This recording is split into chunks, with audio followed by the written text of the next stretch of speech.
Kan di salah satu desa itu ada istilah namanya atakoh kubro atau namanya atakoh sukro. Itu saya tidak paham masalah atakoh kubro. Kadang kalau seandainya orang yang meninggal itu mau diatakohkan, katanya itu harus berapa juta membayar itunya. Ketika mampu membayar berapa juta maka diatakohkan. Ketika tidak mampu itu tidak mampu. Ketika tidak mampu maka tidak bisa diatakohkan. Itu saya mau tanya tentang atakoh yang sebenarnya itu seperti apa. Itu mungkin. Saya tidak mengerti persisnya asal kata dari mana, sejak kapan muncul istilah itu. Tetapi dugaan saya itu merupakan salah satu metodologi yang dipakai dalam dunia tarekat untuk membersihkan diri. Aitku raqabah itu membebaskan budak, artinya membebaskan segala dosa-dosa kita, kesalahan kita. Ada yang atakonya itu baca kulhu 100.000 kan gitu, ada yang macam-macam lah. Tapi standar syariat yang ada dalam Al-Quran, pembebasan dosa itu tidak pernah dimintai uang sepeser pun. Tidak ada seorang kiai yang boleh minta uang untuk membebaskan dosa orang, karena yang hanya Allah Subhanahu wa Ta'ala. Berbeda di agama lain, mungkin kan ada tebusan dosa, itu ada. Dalam Islam tidak ada tebusan dosa. Yang penting kamu ngaku aku salah, aku menyesal, aku minta ampun, dan jangan khawatir, pasti diampuni semua dosamu itu. Wala taqnutu min rahmatillah, innallaha yaghfiru dzunuba jami'an. Tetapi saya tidak melarang orang atakoh, boleh-boleh saja, kan begitu.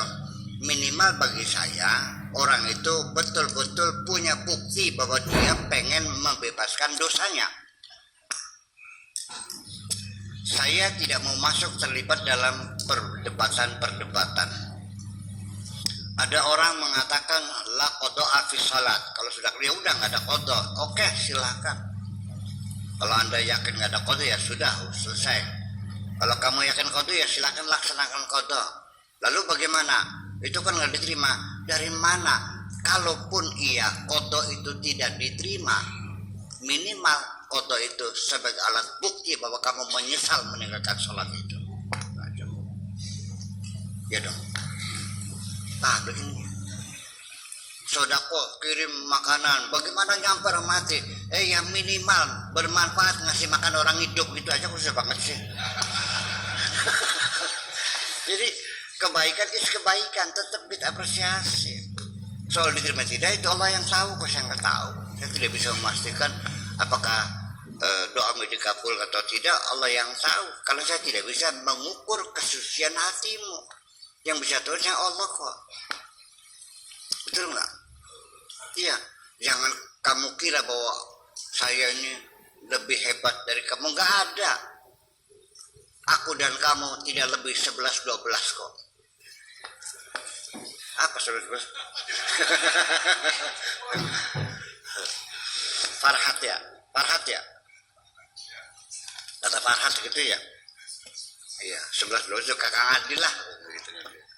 Ya, jadi silakan kalau mau atakoh ya silakan, nggak ada masalah kok. Selagi itu, jadi kita jangan terburu-buru musyrik, murtad, kafir, nggak usah lah. Ya kan begitu.